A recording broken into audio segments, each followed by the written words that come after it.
A Revolução Industrial foi uma época triste para muita gente. Empresários malvadões explorando homens, mulheres e até crianças que trabalhavam jornadas de 16 horas por dia em suas fábricas. As condições de trabalho eram terríveis e os salários eram uma miséria. O que muita gente deixa de se perguntar é: por que as crianças e os pais delas aceitavam essas condições, uma vez que eles não eram obrigados a isso? A resposta é óbvia. As condições alternativas que eles tinham era ficar no campo, trabalhando para os nobres ingleses em condições ainda piores. Eles optavam livremente por trabalhar em fábrica, até crianças, até 16 horas por dia, porque isso era melhor que a alternativa que eles tinham então. E era tão melhor que não deixou dúvidas. Milhares migraram da miséria do campo para a miséria um pouco menor das cidades. E o nosso mundo mudou completamente desde então. Sabe quem realmente ficou triste com a Revolução Industrial? A aristocracia. Porque as fábricas deram uma opção para o povo que era maltratado nas fazendas e terras dos nobres, sem ter até então qualquer alternativa de vida. Não foi à toa que várias famílias nobres inglesas, com séculos de tradição, foram à falência desde então. E o povo em geral está muito melhor hoje do que antes da Revolução Industrial. Essa é a origem do socialismo e do comunismo, que surgiu exatamente nessa época. A revolta da aristocracia contra uma nova organização social, baseada não no feudalismo e na obediência ao lorde da terra, não baseada no planejamento central econômico do rei, mas sim baseada em escolhas voluntárias, no comércio e na ação pessoal. Você tem dúvidas de que quem é contra o livre mercado é a aristocracia? Ora, caro, isso é fácil de provar. Veja quem são os comunistas no Brasil, por exemplo. Só gente de elite, gente rica. Veja como funciona Cuba, um feudo medieval onde milhares perecem na pobreza para sustentar a aristocracia da família Castro. Não se iludam, a guerra sempre foi povo versus governo. A diferença é que o governo no passado eram os reis e a aristocracia. Hoje, quem defende o governo são os comunistas e socialistas em geral. O livre mercado é a melhor arma que o povo tem contra seu governo. Seja esse governo um grupo de monarcas sadistas, seja esse governo composto de comunistas e socialistas perversos.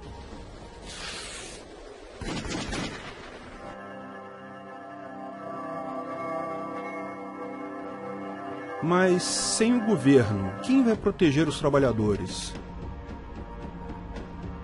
Embora os trabalhadores tenham melhorado de vida saindo do campo para trabalhar nas indústrias, nas cidades, as condições ainda eram muito ruins na época da Revolução Industrial. Mas foram os sindicatos que melhoraram as vidas dos trabalhadores, certo? Fazendo greve para melhorar as condições de trabalho, pregando maiores salários e etc.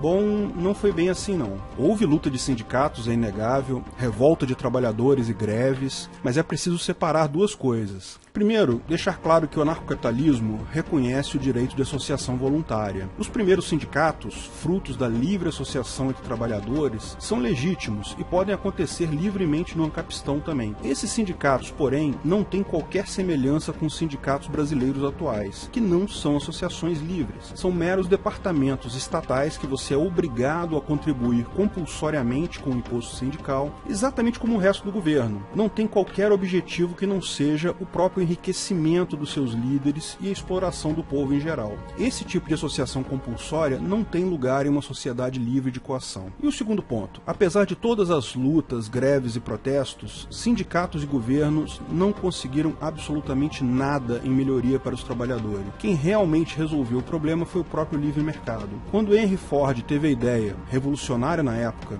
de vender os próprios carros para os seus próprios empregados, essa ideia básica limitou a jornada do trabalho, para permitir que os seus empregados tivessem tempo para consumir. Após esse ato dele, vários outros empresários o seguiram e só então governos passaram a encampar a ideia de definir leis sobre jornada de trabalho. Mais uma vez, vontade de ganhar dinheiro levou à solução dos problemas que décadas de governo não conseguiram resolver. O governo, depois que percebeu a boa ideia, tenta encampá-la. O mesmo fazem os sindicatos, que até hoje se dizem responsáveis pela solução do problema. Caso mais contraditório ainda são os comunistas e socialistas dizendo que o modelo deles é que resolveu as más condições de trabalho. Olha, as jornadas de trabalho na União Soviética eram muito mais brutais e extensas que no mundo ocidental. Morte de trabalhadores era algo comum. Aqui no Brasil tem uma outra esquizofrenia bipolar social semelhante a isso, com trabalhadores que gostam da CLT. Como assim? A CLT foi criada na onda do fascismo de Mussolini, copiando a ideia da Carta del Lavoro do Mussolini.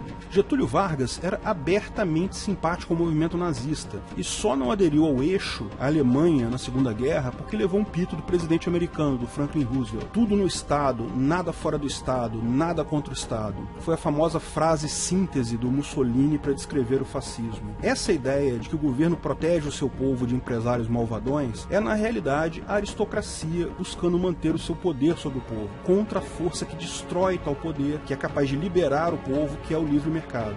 A Carta del Lavoro do Mussolini foi adotada por vários países europeus na mesma época. A maior parte, porém, logo após a Segunda Grande Guerra, aboliram tais práticas e regulamentações, visto que perceberam o grau de dano que causam ao trabalhador. A CLT é, em síntese, um conjunto de regulamentações sobre o trabalho, limites e multas de diversos tipos. Algumas são impostos claros. Ninguém mais tem dúvida que o FGTS é um absurdo completo, um imposto caríssimo cobrado do trabalhador. O trabalhador, claro, fica feliz quando recebe aquela grana ao ser demitido, mas é só fazer a conta que você vai perceber que se tivesse ficado com o valor descontado do FGTS, investido em alguma coisa você mesmo, o trabalhador teria muito mais dinheiro. O governo está devolvendo apenas uma pequena parte do que pegou emprestado de você. Isso é um imposto, mas como qualquer regulamentação, mesmo quando a determinação é inócua, ou seja, não representa um custo óbvio, ela atrapalha negociações livres. Por exemplo, 13º é algo inócuo, não faz diferença. Quando uma empresa vai te contratar, ela faz a conta do quanto terá que te pagar por hora de trabalho. Isso significa que ela vai calcular o número total de horas que você trabalha no ano, vai calcular o seu custo total em um ano e vai dividir o segundo pelo primeiro. O valor que você recebe efetivamente por hora trabalhada é tudo o que importa.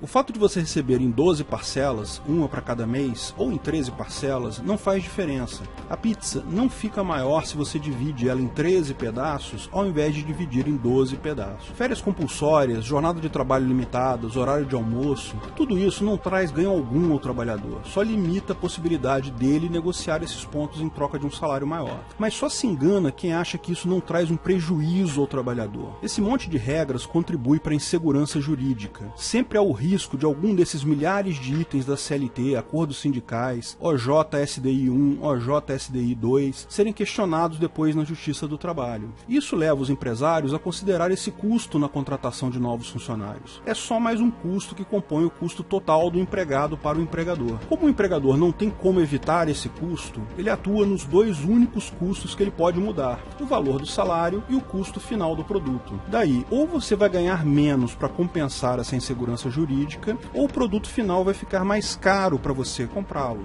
E como todas as empresas enfrentam esse problema, todos os produtos no Brasil acabam absurdamente caros e todos os salários absurdamente baixos. A única entidade que ganha com o CLT é o governo, é a aristocracia brasileira. Ganha os impostos inclusos na CLT, como o FGTS, os funcionários públicos ganham justificativas para aumentos dos seus rendimentos, porque, ao contrário dos empresários, o governo não precisa fazer conta para pagar benefícios para pessoas, basta ter uma justificativa.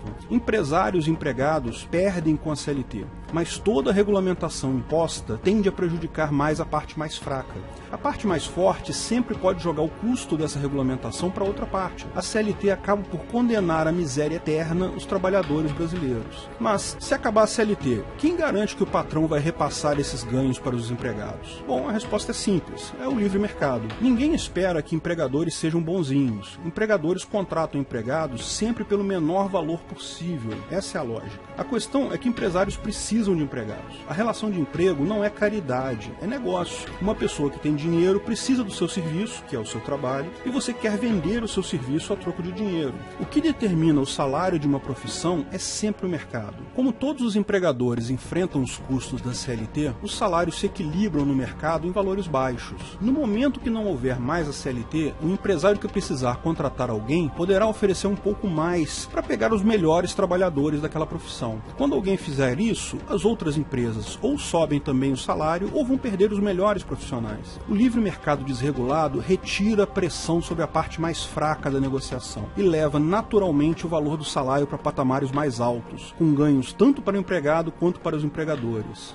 É um erro que muita gente comete pensar na relação de um empregado com um empregador. Isso é só parte da coisa. É sempre importante levar em conta o mercado como um todo. Dezenas de trabalhadores prestando serviço para dezenas de empresários. Mas e profissões pouco especializadas, faxineiros, lixeiros, esse tipo de coisa? E o salário mínimo? Olha, esse é um outro assunto que leva um tempo grande. Eu não vou falar aqui para não estender muito o tamanho desse vídeo. Vou fazer um vídeo posteriormente, quando estiver pronto vou botar o link nele. esse. Da mesma forma, é importante notar que o salário mínimo é uma regulamentação e, como tal, prejudica a parte mais fraca sempre. Bom, então quer dizer que não há empresários desleais que realmente exploram os empregados? Certamente existem. Existe quebra de contrato, empresários que prometem uma coisa e não pagam, contratos desequilibrados. Tudo isso será sim motivos de ações em tribunais privados no Ancapistão. Mas a força do empregado contra esses empregadores é principalmente o mercado. É oferecer o seu trabalho para outros, é divulgar a informação sobre as condições de trabalho. A era da informação barata e acessível já começou.